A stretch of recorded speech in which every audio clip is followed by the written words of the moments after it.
because a lot of pregnant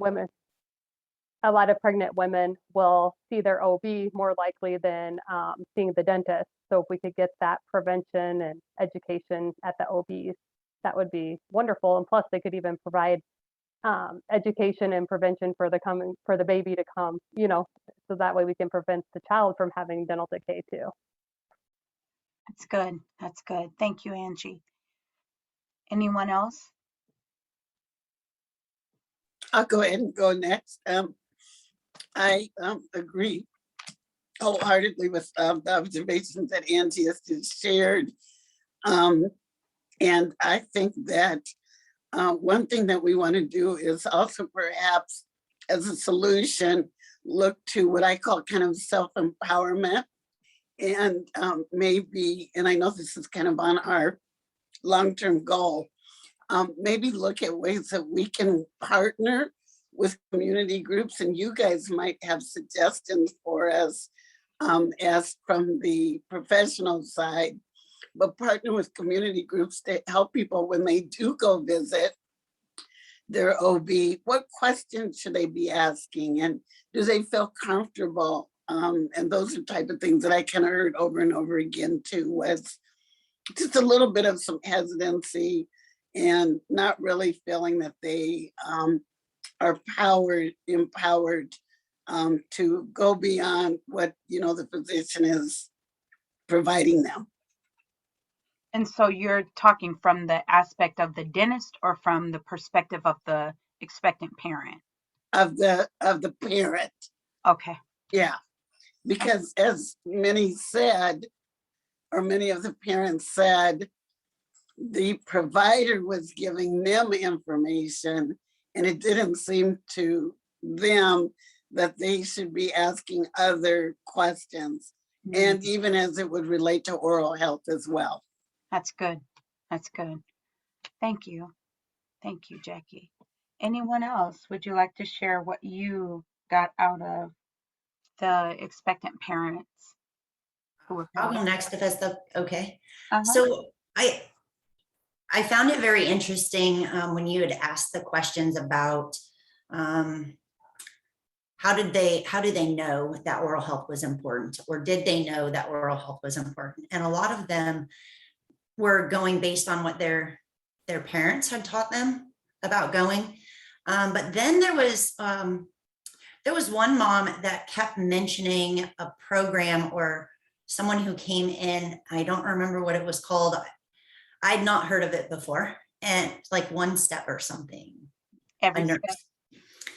And so I was super excited to hear that, the conversations that that mom had with that One Step nurse was like, it really was impactful for her. And that was really fantastic. And MCNA has a program called Bright Beginnings, and it is where we provide, some things to pregnant moms that we identify through our eligibility file. And that might be something also that, we need to be more forthcoming to everybody, that we have that program and that we provide that to pregnant moms. Mm-hmm. Yeah, her name was Christina, and she talked about the Every Step nurse that said that it was important to go. And so as we're thinking solution, we need to be on the prevention side.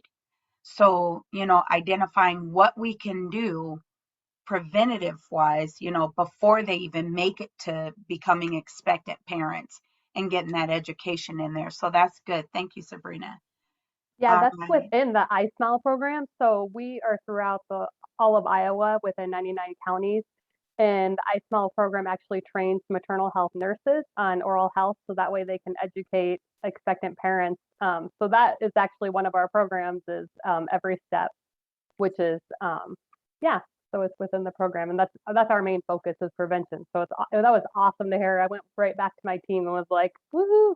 So yeah, I totally know about iSmile, but I didn't know that. I mean, I live in Iowa. I've been here my whole life. I worked for Medicaid. So I'm like, that's awesome. We have that, but I didn't know anything about it. Yeah, they're just a contractor. That was an agency. Yeah. Sorry. Yeah, that I was thrilled because that was an agency and I used to work for them too. But so you could tell that that was an iSmile that they talked about. And then it's like, I wonder if it was one of the hygienists or purely the nurse. But it just showed that the iSmile program was working. And the other thing that delighted my heart is they were talking about what they learned in school programs, you know, and I know Dental Connections and I know St. Luke's and Cedar Rapids all have really active school programs. So that I think was so yeah, where Angie said that they learned from, or I think it was Angie or whoever said they learned from their parents. But then also what they learned in school. So I thought that that was really a positive comments on both those iSmile and school programs.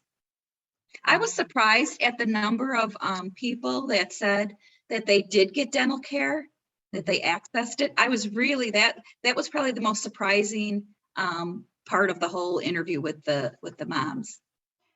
I would agree with you, Mary. It was almost, I don't want to say disheartening. That's probably not a good adjective for it, but I was surprised is the only way you can describe it, because with the way that the statistics show, I expected for more of them to talk about not going. And that's something that I wondered, not only with this project, but with another one that Megan and Jackie and I are a part of, with the OBED project.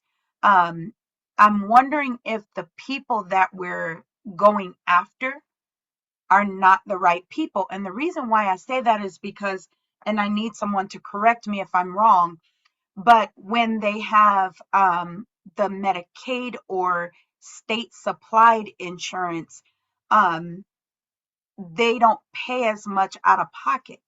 And so I wonder what that would look like from people who have access to insurance through their jobs, or maybe have, and I don't know if I'm calling it the proper name, but like Obamacare type medical, so with that, would they be the ones who would give us more of the barriers, because they would be in that income range where they don't make enough to really make it, but they make too much to get any assistance where things would be less expensive for them. But even with that, I expected, for the ones that we had in this focus group, I expected more of, I struggle getting time off work to make it, but they literally said, the one girl, her name was Natalie. She said she's super OCD about it and doesn't miss, because if she misses, there's extra tartar. And that is the very reason why I do not miss, because I don't want to be in that chair for a long time, or them having to stick me with needles. I had to have that one time because I had such a fear of going, and yeah, to hear that's pretty awesome. I think the sample study, though, I think the sample study is too small, to be honest with you, because state insurance is just not taken very often for maternal health clients. And that's what I think. I think you just happen to get a sample study that they all went. But I just think it's too small, because we're seeing it across the state of Iowa. There's not providers taking Medicaid for adults, and it's really bad right now. One of the things I did notice, Stephanie, when you ask them, some of them would tell you, like if they had state insurance or they had like through their employer or something. So one of them actually had mentioned, right, that she had AmeriGroup, which is through Medicaid, and that's an MCO. So she would have dental coverage through Medicaid. Right. So we have started to notice that with this transition recently, that they think that AmeriGroup or Iowa Total Care is their coverage and not necessarily MCNA or Delta for their dental coverage. So there is quite a bit of confusion among Medicaid recipients as to who they have for what. That's good to know. Stephanie, I wanted to add to that. I had this discussion with some Mercy One leadership, because we just got done, the 3 hospitals, Broadlands, Mercy One, and Unity Point, have to submit a community health needs assessment plan per, the Affordable Care Act. I think that's the word you were looking for, Stephanie, per Yes. the Care Act. And we, and it's gonna be announced here in the next couple of weeks. We've concluded that process. We're getting ready to share with the community what the results were. And we all were rather surprised too that access to healthcare is not even listed as a concern or a priority anymore. But again, it kind of goes back to even Angie's original comment that it seems to be now communication between providers and patients. So when we all are expressing surprise, and I was surprised too, Stephanie, that this particular sample group, all individuals seem to have access to care. They all have providers, but yet we still heard that communication, crop up as an issue.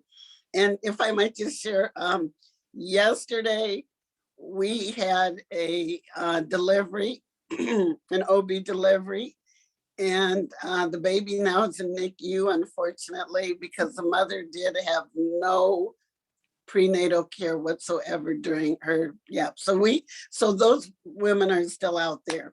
We just perhaps, like Angie said, maybe had a small sampling. And we kind of talked about this with the OBED. Is there another way to maybe do the electronic sample through people who are at the hospitals that we know don't have care, so that we can get better understanding of the barriers? Because we randomly chose these people, just based on Revelations Research Solutions helping us find these expectant parents. And we asked for the dentist to help us, but if they're going to the dentist, that means they're getting dental care. So are we really going to get the information that we're looking for by utilizing the sample that's coming from the dentist? How do we get to that other group is what I really want to know. There's got to be a way around it. Go ahead, Dr. Harvey. I'm sorry. Yeah, I know. I apologize for stepping in your words. But I don't think that we should exclude the sampling population. I think that is imperative to also include the dental offices. Why? Because at least for me, there are a number of families who, although they are being seen today, they have stories about the challenges that they had prior to having access to our clinic, and some of them have traveled quite some distance to get to Broadlawns. Mm-hmm. And we just so happen to have a policy where we don't turn children and families away, or families that are refugees. And so we make them a priority. But we still have a considerable demand because so few private practicing dentists are accepting the state insurance plans, whether that's MCNA or the wellness plan, especially MCNA. Unfortunately, Sabrina, that's still a problem for a lot of the patients that I have had communication with. They struggle the most in finding providers that will accept that plan.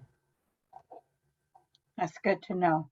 Did we ask this group how they were referred to or not how they found the dentist? I know that, but maybe the communication was there and they were referred by the every step person, or if there was care coordination in effect. That I don't know if we asked that of the participants. I can't remember. We did not ask that question. Because maybe that's why so many did go to the dentist, because there was a communication, depending on, like Sabrina said, that they might not realize that they have, state insurance. And so they did have a care coordination component. I don't know. I wonder, Stephanie, if utilizing the group that you had,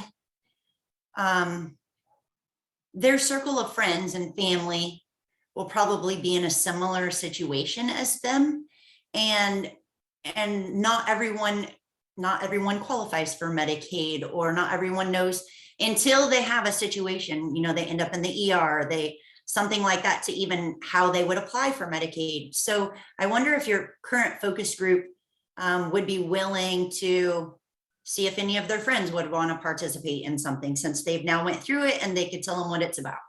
Mm-hmm. And that's a good idea. The question is, so since Revelations helped us to identify these people, how would we get that group? Because they don't give us, it's supposed to remain anonymous other than their first name, and I have their first name and the last initial. I don't have anything else, from them. We would have to go back through working with Revelations to try to get another sample, and I think that they don't use the same people.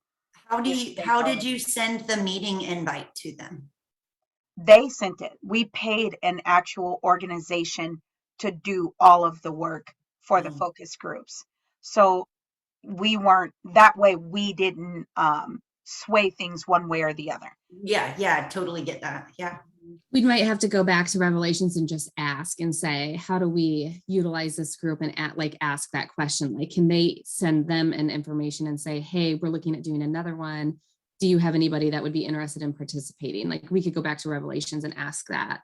The other thought I had was for you, Sabrina, too, is there a way to survey your clients anonymously, like just with just like an electronic survey? Is there a way to get that out to people? Just awareness. I know it's that specific health plan, but I think what I found beneficial and interesting was going again back to what Angie said at the beginning, was that communication and making sure. I think part of what the solution needs to be is making sure whatever's created, or part of it is that the communication is going to the dentist helps baby in the long run when baby's born. And Angie, you made a comment really early on about like setting up your baby for 6 or something, because I have no idea how important oral health care is during pregnancy and how that impacts. Like, I have no idea, and I've had 3 kids. Not once did my OB midwife say, make sure you're going to the dentist. Like, why aren't they doing that? But had I been told, like, you need to make sure you have good dental care because it's going to impact baby when baby comes out, I would have made sure I didn't skip my appointments, which I did. I would have gone, I went after baby because, like this woman says, she said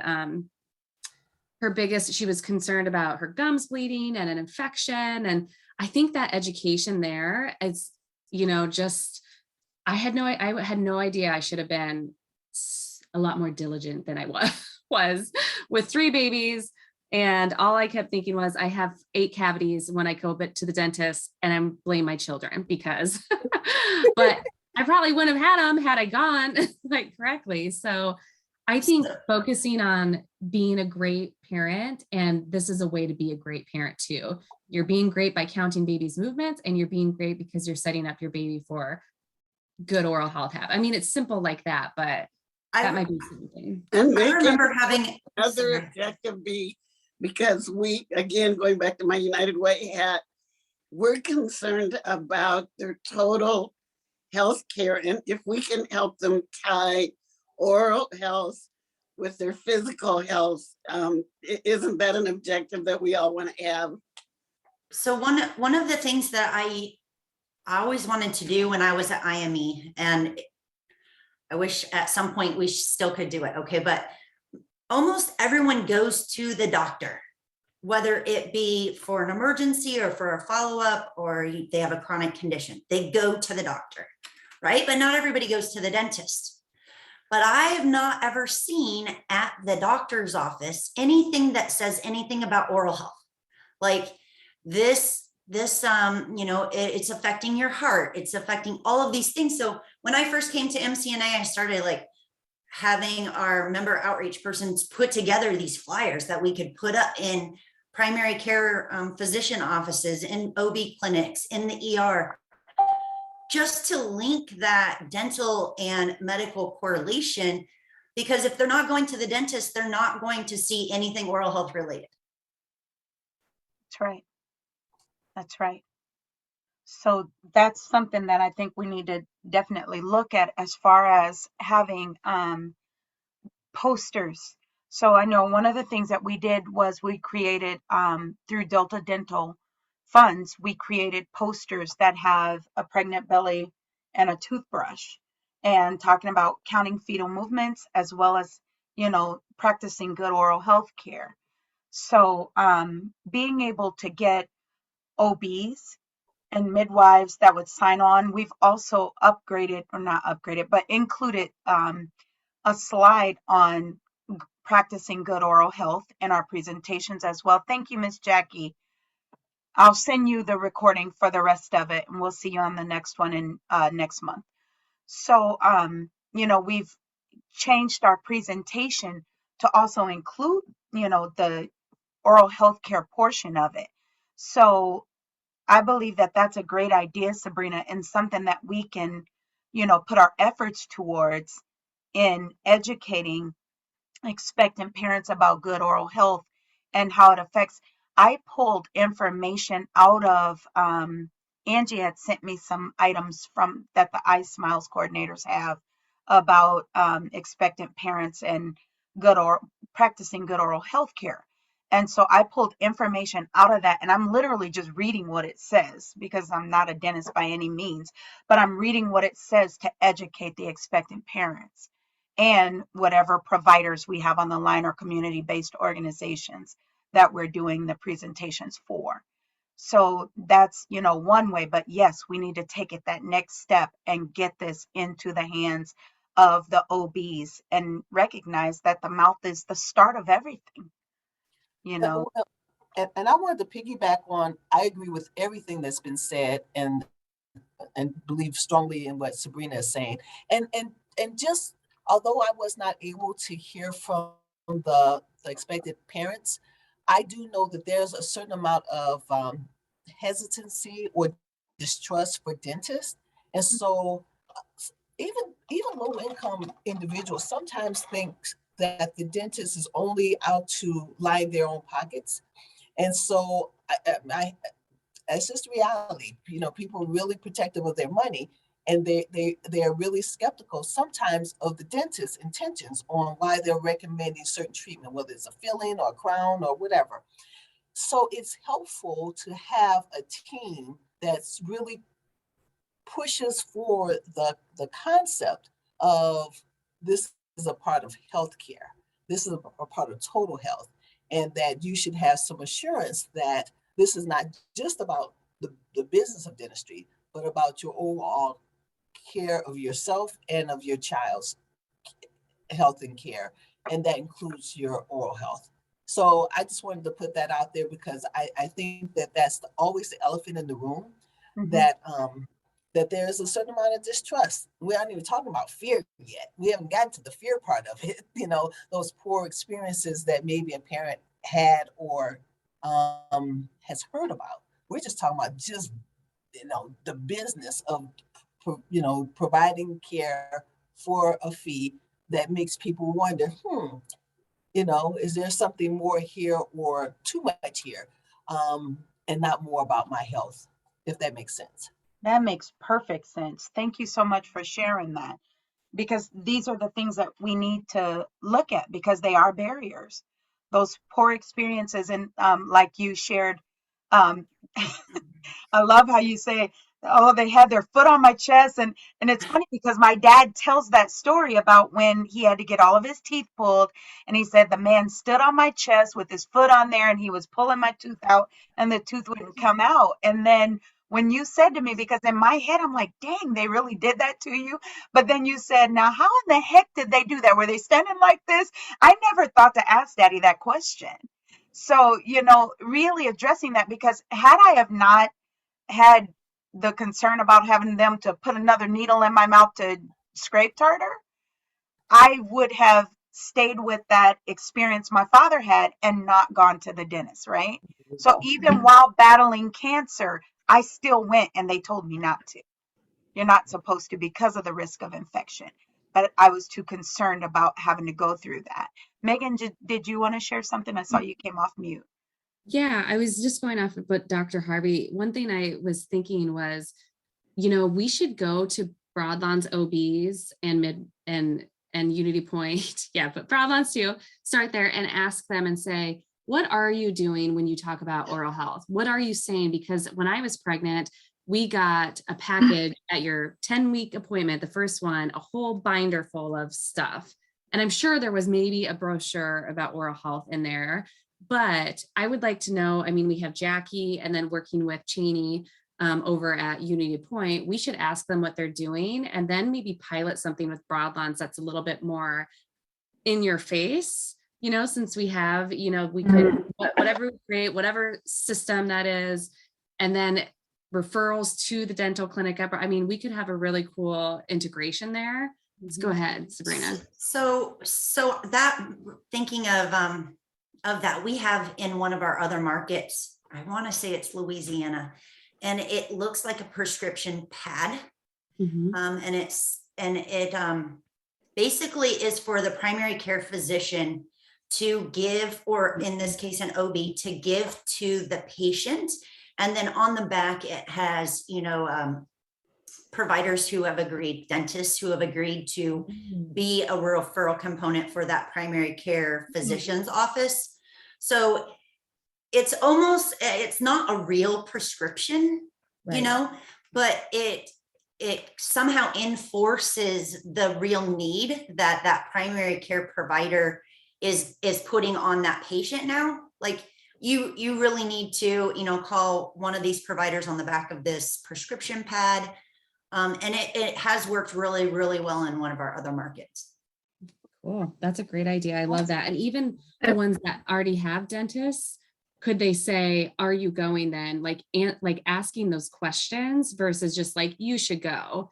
And we just need to have providers on board though. Like you can't just list, you know, any dentist and overwhelm them. They already are super overwhelmed. And so that would have to be, you know, a real big collaborative type conversation to make sure that everybody's on board. That's good. Yeah. Kind of on the prescription type of thing. If there's a way with when they get like prenatal vitamins that they get an oral health message, or we've talked about that from other things, to have an insert on with the oral, or with people who get prenatal vitamins, just an oral health message insert. Go ahead, Katie. Yeah, no, good idea. Well, I was just kind of piggybacking on some ideas here. I think, Megan, when you were talking about kind of like surveying the OB providers, I like that. I think that's really cool. My thoughts are almost like even backing up a step and asking them their feelings on the importance of oral health. You know, I've worked with nurses in public health that said they're just baby teeth. I mean, not necessarily does everyone, you know, and it's their own fears and beliefs of their own oral health. So I think, you know, there's enough reasons, whether you've got access or not, that people stay away from the dentist, to Dr. Harvey's point. And then what are their barriers? Because what we've heard a lot with I Smell Silver specifically is, you know, with them working with medical providers, as medical providers, we don't want to bring it up because we don't have anybody to refer them to. I'm not going to bring up a problem I don't have a solution for. And especially with a pregnant woman, good luck getting her a dentist right now if you tell her to go. Because I'm saying that as I'm in the wrong role now. I'm not supposed to say that anymore. No, you're right. But that's a barrier, or a perceived barrier for the provider. But then I feel like what Megan said too, when she said about reaching out to the OBGYNs, and my mind goes to that, because if we don't have providers, nowhere to send women to, at least let's give them the education. Let's see what the OBs know. I feel like in school, they're probably not trained a whole lot on oral health, just like any other field. You're not trained across fields too much. So let's see what their training is and understanding of oral health, and then provide them with the education, so then they can provide their patients with the education. And at least they have the education to help to do their home care if they're not able to get to the dentist, and then they're able to have the education for their child to be too. So at least if you have that education, you've got that, which is a great starting point. So the dentists did talk about that in their focus group. They talked about the lack of education and that cross-pollination, for lack of a better word, of how one thing connects to the other. Is that something we need to look at as far as solution, where there's a continuing ed training that we create, you know, that includes that piece of it? You know, what does that look like? These are things that we need to maybe start thinking outside of the box to Reach for figure out. the stars, Steph. Go ahead and reach I'm out to the down. stars and go into the schools, go into the Yeah, medical OBGYN schools and yes, have a curriculum within the schools on oral health. absolutely. Mhm. Absolutely. And I can I tell you think at Iowa, they reduced the curriculum for oral health because it came through the department that Dr. Harvey and I both graduated from. And I can't remember how much time they had at one time, say 3 hours to do oral health for the medical students. And it was cut down to like 90 minutes or even 60 minutes. I mean, severely cut. So, but there are curriculums right now for physicians that are already created that that we could use and promote, like the Smiles for Life, that have specific curriculums for the specific physicians. It's just promoting what's already out there. so. You're saying these are continuing eds, or they exist within the schools, the dental schools? It would be outside. It's not within the medical education or the ones that I said are already. I think it's really hard with accreditation to get anything into a medical school. It would be more of a lunch and learn or Take class that. after they've graduated. And I've talked to Angie about this last spring when I was like, we should do like I don't know, is it CME, some sort of continuing ed training for hygienists, dentists, but we also, Stephanie and I do one for providers, maternal health. We should include dental. Mhm. I think we just need help with like what to share, like what do we, you know, what part of it. And I want to back up just a little for my own knowledge. And Katie, you said it. I guess I'm a little confused as to why people don't have why the providers don't have somebody to refer to. Like, why can't we just be like, well, there's a dentist down the street? Like, explain that to me a little bit more. Well, there's a lot to that question, but there are a lot of dentists that are not participating in the Medicaid program or not taking new patients with it, as you know, if they are enrolled in Iowa Medicaid or So taking it's it. Medicaid, but if it's private insurance, they would. There's less access problems for sure. I mean, I don't know the state of, waiting lists to get in. If, I would assume that would depend on where you live. And I think there's still a fair number of people, private practices that are recovering from the COVID shutdown. right. And Yeah. so they may have more demand. And another issue is that workforce for support staff has become a real issue in the dental community. And so a lot of offices don't have the support staff. And at Barlongs, we have that same challenge. We don't have the support staff to meet the demand sometimes. So you can have 20 people that want to be seen in the morning, but you don't have enough staff to see 20 people in that morning. You might have facility, but you don't have enough staff. And so right now is a very tenuous time. Not to say it's going to last forever, but this moment is really complex when you start talking about referrals and getting patients in real time. Yeah. So it's not that they won't take pregnant women. It's the fact, correct. Depending. Okay, that's why I was like, let me add.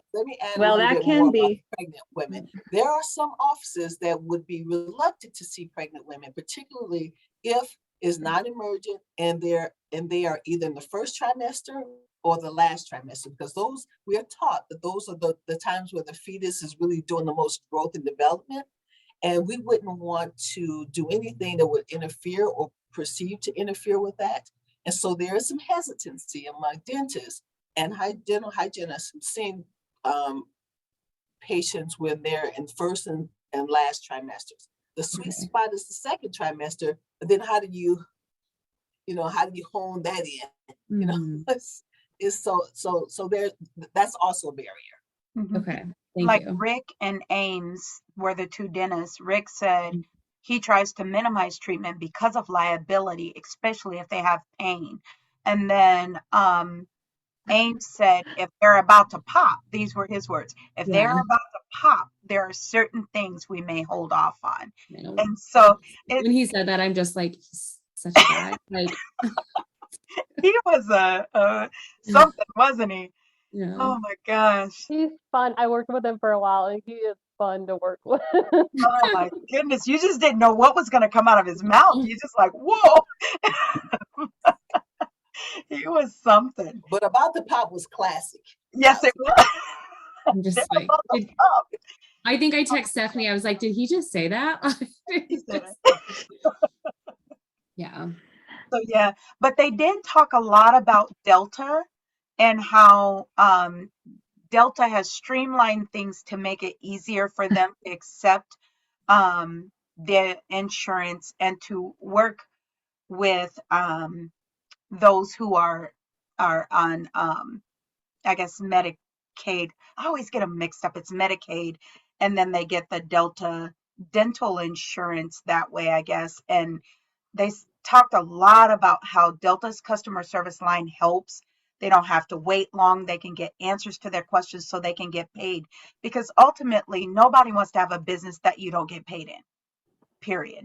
And, Right. they talked about that.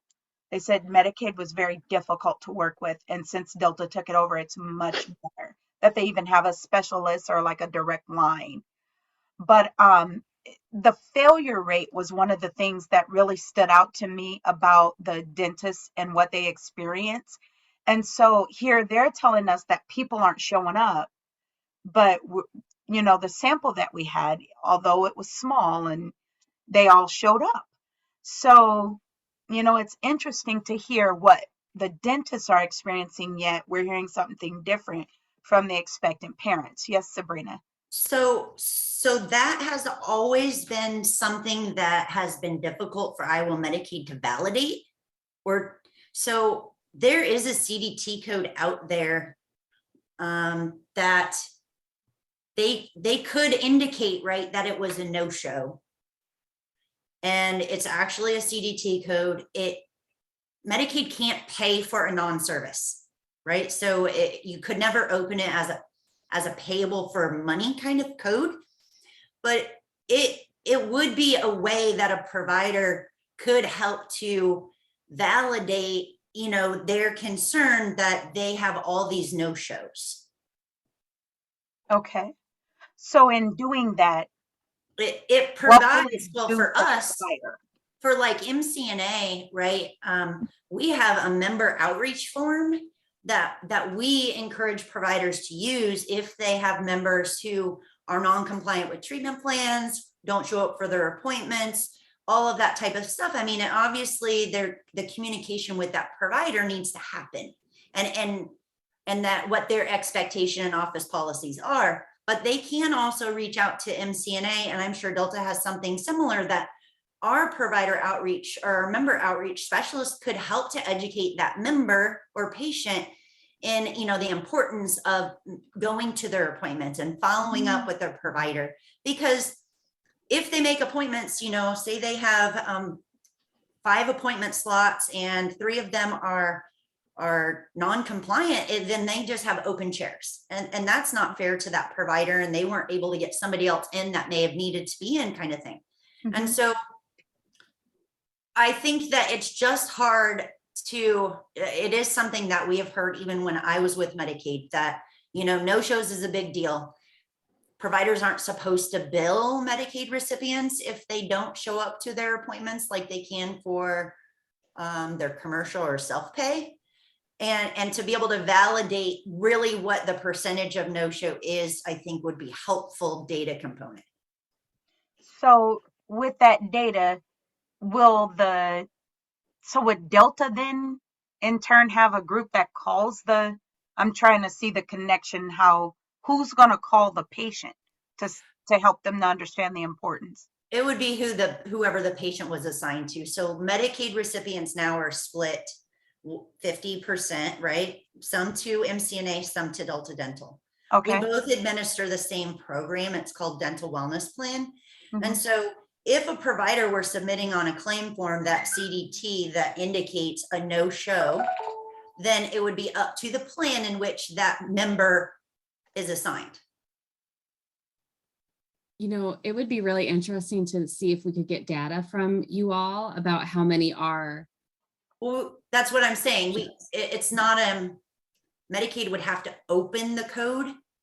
It would, but it's a zero reimbursement. So some providers, you know, if they go through a clearinghouse, it costs them to submit a claim. To do it, I see. Okay. If they were to go through our portal, it wouldn't, but it would be a zero reimbursement. So it is an administrative task that they're paying their staff to do for zero reimbursement. Yeah. But that is one way. I know that some offices do track things like that. I don't know on what level, but just it's been one thing that, you know, every office is different, and they might have a policy that, you know, they're able to communicate more effectively with their patients. I don't know, just a thought. There is a code out there that it's another data component that at some point could be captured. Go ahead, I'm sorry. I would just add that I always say dental health and mental health are 2 appointments nobody really ever minds missing. You don't always need a ton of excuses to miss it, whether you, you know, again, have access or not. So I would just, you know, kind of, I guess, keep that in mind. Well, plus, if you heard Ames too, like he said that, and he takes full on Medicaid, and Ames is like, no, I don't have an issue with clients showing up, whereas the dentist not taking Medicaid were saying that they had issues. So I'm with Sabrina that I would love to see the data of what the failure rate is compared to the person with private insurance, because I don't think there's going to be a big difference. But Haley, do you have a pulse on that with Broadlawns? Well, we're 80+% of our patient population on the state insurance plans. And actually, we were having a conversation in our office recently, and we know reliably that we have at least a 10% no-show rate per day. But how we, of scheduled patients, but how we adjust for that is that we accept walk-ins. That's how we stay busy. And I will say, however, COVID has even changed that dynamic, because, you know, I just don't know. Now it's not as predictable. Sometimes I think people listen to the news and they'll decide that morning after confirming that they aren't going to show up to their appointment, even if they were confirmed 24 hours ago. I don't know. I can't call it, but reliably, at least daily, 10% no show. But what we haven't done, Sabrina, is track that I'm aware of with the CDT code. But that would be important for us to even better, even if we don't go the extra step of reporting them to one of the plans and have you guys call them and educate them. That seems like a lot of work for us who are currently struggling with workforce. But to have that, to show that, and be able to offer that data in future conversations with this group or with the hospital will be meaningful. So I'm going to look up, if you happen to know the CDT code, or can you look that up? Or? Had you asked me about it when I still was at IME 4 or 5 years ago, I would have known it right off the top of my head. We'll look it up. I'll look it up. Yeah, I wrote it down to follow up too. Well, that's important. Even if it's going to cost, is it possible? I don't know. I guess they have to pay a person who's going to call the client or the member who's not showing up. So those codes would have to pay for that. There has to show that there's a need. Yeah, and we make that sound very simple, but this is what I do know is that sometimes you'll reach out to call a patient and their number is disconnected, or well, you know, and so it sounds easy, but there are a lot of challenges just kind of built into it. But for tracking purposes, did you find it? Yep, she found it. Okay, awesome. But for tracking purposes, there's still some utility for it. So, and that would be. I also believe that mental and dental go together, not so much for people's reluctance to or ease and not showing up to it, but they literally go together. I have been telling people in this hospital forever. I said we go together, and one of the reasons why we go together is because all your anti-anxiety, antipsychotics, all those medications fundamentally have dry mouth as a side effect. That's And you true. add that with $1 drink at McDonald's, any drink, any size fountain drink you want, now there's a dental problem. So Mhm. Well, and if literally, you have if you have mental health issues or struggles, you don't take as well care as your, I mean, we could go on and on. And yes, if you don't have a front tooth, how do you feel about smiling? It's, yes, I mean, yeah, yes. you could just keep going on that. Keep going, But going, and going.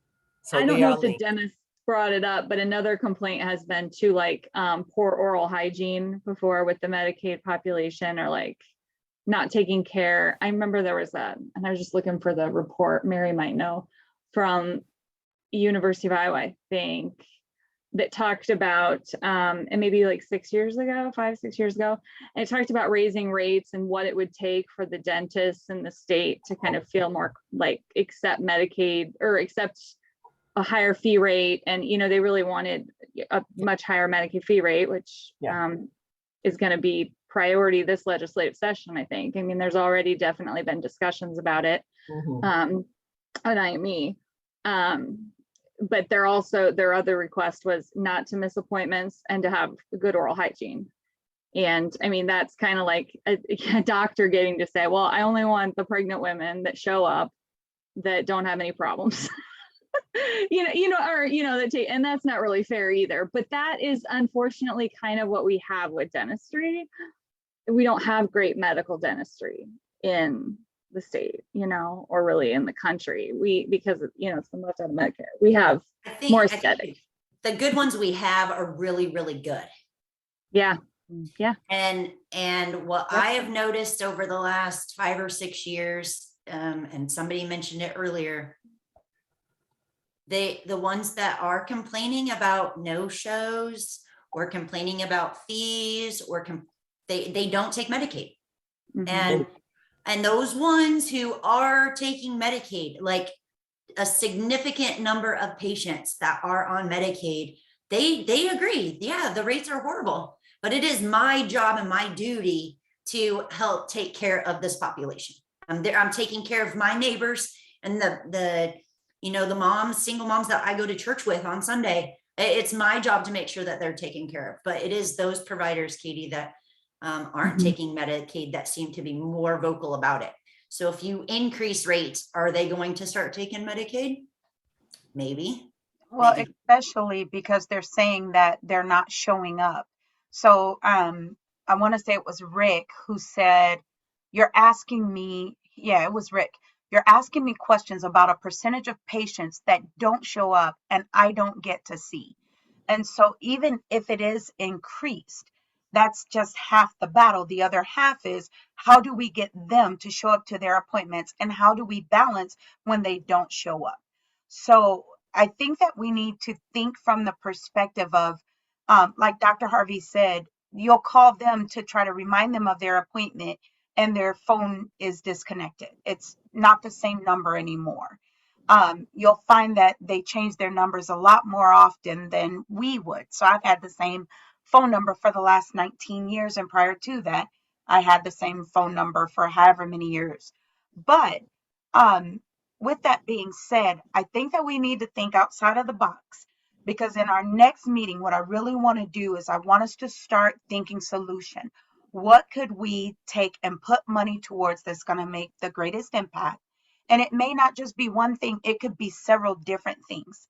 So starting to think solution based on what we learned, some of the discussion that we've had on today, and then, identify. I know someone talked about billboards in my notes, and I'd have to dig through it to figure it out. But someone said there needs to be billboards. That's something we can do. That's tangible. I don't know if, there it is. Rick said we need to do billboards and videos. So maybe we could look at, what do those videos look like? How do we get them into the OB offices to link OB care and dental care? Because this is ultimately what it's going to take, is for us to get the two to marry each other and make sure that we're putting it in places that that expectant parents can see it. And even now, when you're talking about the mental health side of things, do we add that in there? So think about that. Because of the medications that are given, maybe we need to take it a step further and try to get those posters into the mental health offices where they see their patients. So, what, I guess, is there a day that I need to stay away from? Does this day and time work for everyone to be able to do like today's Thursday, right? A Thursday at noon. Does that work for everyone? So we are right at time. It's 1:01 right now, and I want to be respectful of your time. My schedule varies, but if I have it, I can, since I'm in charge of my own schedule, I can count it off. But I usually do lunch and learns over the lunch hour. So I would want to know as much in advance. So Stephanie, it will work for me. I have to jump off. I do have too. another call, but That it was should work great as well. talking to you guys. Good to see you, Dr. Harvey. So Yes. much. Thank you. I truly appreciate you all. So I'll go ahead and get something scheduled for January using Thursday as the date. We'll stick with the noon time. And if you have to bring your lunch, go for it. We won't laugh if you're chewing. So I really, really appreciate all of the conversation and the brainstorming. We've got a great start here. I just have a quick question for if somebody can say on Dr. Harvey, Mary Kelly, and Angie. I was just really quick. This interests me. The TMJ issue, is that like a pregnancy related thing? Like these comments, it looks like at least 2 people had TMJ. And she says, I needed to get it under control because this could hinder the pregnancy process. And there's a correlation between the jaw clenching and the cervix opening during pregnancy. Is that real? Is that a thing? Like, I was just wondering when I read that, I'm like, what? I'm not sure. I can't answer that. I'm not sure that they're linked, but what I will say is that there is definitely a link between TMJ and increased stress. So some people may have, we call it pure functional habits. And if you're stressing out and you're clenching more, then that exacerbates that joint. There is some, but the survey, we have to get a OBGYN. I did read something. This is, gosh, probably 25 years ago, if not more, because I think it was when I was pregnant on TMJ and pregnancy. And they said it was something how the body, like kind of softens to get ready to push the, like go through the birthing process. But it would be very temporary. But that's what I was going to bring up too. The last point for, there were some misconceptions and myths. Yes. And so in our communications, we'd have to make sure, because that went across the socioeconomic of our participants. It wasn't just the, that was across, because they wouldn't have access to, did somebody say they went to a massage therapist? And a doula. Or physical therapist? And so Yeah. that indicated to me that was probably not a lower income person that was answering that. And so I think that there were some myths that we would need to address across all the levels. That's what I think too, Mary Kelly. I was thinking I'm like, there's communication. And like, even like I said, I've had 3 babies, and not once did I ever think my oral health impact. Like, I kind of knew it, but I didn't know it, and so I'm just shocked at what I've been learning with oral health, and feel bad for my babies that probably are going to have issues. So I don't know. Yeah. We'll see. So this has been lovely. I think this is great, Stephanie. I think we have a good starting point. We'll regroup and then connect with everybody. So Stephanie, if we could stay on, I can give you a couple January dates. And Dr. Harvey, it was so good to see you. You too. It's been a while, Mary. I know. Maybe I can go over there for lunch sometime. Yeah. Well, yeah. But you know what? This is happening in post-COVID. Everyone is meeting for lunch. There's so many Zoom meetings, but I think Thursday will still work for Stephanie for us to meet during this time. That's the one. Yeah, I was gonna say, if it's like the first Thursday or something, if we do that. I know the third Thursdays the Public Health Association meets at lunchtime, but the first one I can always just block off my schedule being the first. Yeah, that's a good. I think that's a good. And it's wide open right now. Yeah. Yeah. Pardon me? Yeah, it's wide open for me right now. So if we go January 6th, 2021, I think that would be great. Dr. Harvey, I had sent you an email. So if you want to if you want to take a moment, maybe we'll get a call and we'll set a date for me to come over there too. Okay. We can set a date for that and get that on the books. Okay. Sounds good. All Dr. right. Harvey, then maybe a glass of wine Right? after work. We've known actually, Stephanie, I don't know if you know that everybody on the call that we've been on meetings together, I knew everyone. Haley, I don't know, did you know everybody, the other hygienists and Sabrina? Sabrina, yes. I think Kate, I wasn't sure about Megan. I was trying to look to see if I remember. And Megan is with Healthy. You met Megan with me Yeah. when we were together Did at we, coffee. did we meet her? Yeah, Uh-huh. That's her. Yeah, Megan works with me at Healthy Birthday. Well, so Yes. yes. Yes. Yeah. So Well, nice. thank you. All right. And Okay. I'll put the first Thursday down in January. If that works out, that would be fantastic for me. Yep. I think All right. the first Thursday would be perfect. If we can keep it the first Thursday, then everybody knows when it is. That just makes it easier. Yeah, that would be very helpful. Oh, did you send me an email or in the chat about setting the Put it date? in an email. Okay. So I'll respond to it. and okay, and I can send you another one because I know you get 1,000,001. So no worries. I can send the one that And you know I what? sent. I try to set my computer up to dump some things so that I'm not kicked out. I get kicked out all the time. So I have 163 in my inbox now. I'm like, that's not happening. It's not happening. So yes, please. I just searched your name and I didn't see. Anyway, we'll figure it out. Yep. Thanks again. Because I've got your book, or not your book, but your I still have your toolkit. Yeah, It is but literally somewhere sitting. and talk to the staff about it. Yes. And then maybe we can coordinate it and have our OBGYN doc come over too and sort of be a part of the whole buy-in.